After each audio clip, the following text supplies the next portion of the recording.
இன்றைக்கி நம்ம பார்க்க போகிறது மாம்பழ ஸ்ரீகண்ட். அதுக்கு தேவையானது 1/2 லிட்ரு தயிர் ஃபில்ட்ரு பண்ணி வச்சுருக்கேன், கெட்டி தயிராக.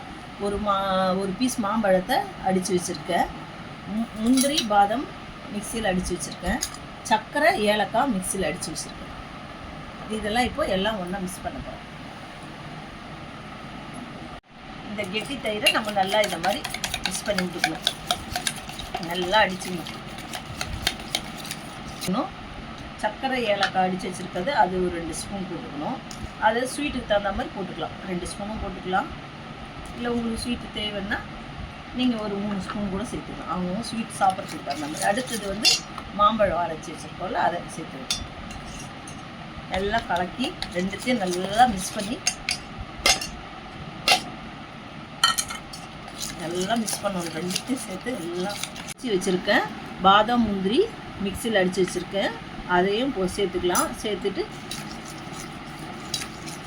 நல்லா எல்லாம் சேர்ந்து மிக்ஸ் பண்ணி விட்டுக்கலாம். மாம்பழம் ஸ்ரீகண்ட் ரெடி ஆகிடுச்சு. நீங்கள் குங்குமப்பூவும் பிஸ்தா இருந்தால் நீங்கள் சேர்த்துக்கலாம். நீங்கள் இதை கூலாகவும் சாப்பிட்லாம், இல்லை அப்படியேவும் சாப்பிட்லாம். நீங்கள் உங்கள் வீட்டில் ட்ரை பண்ணி பாருங்கள். வீடியோ பிடிச்சிருந்தா லைக் பண்ணுங்க, ஷேர் பண்ணுங்க, சேனல் சப்ஸ்கிரைப் பண்ணுங்க, பெல் ஐகானை ப்ரெஸ் பண்ணுங்க.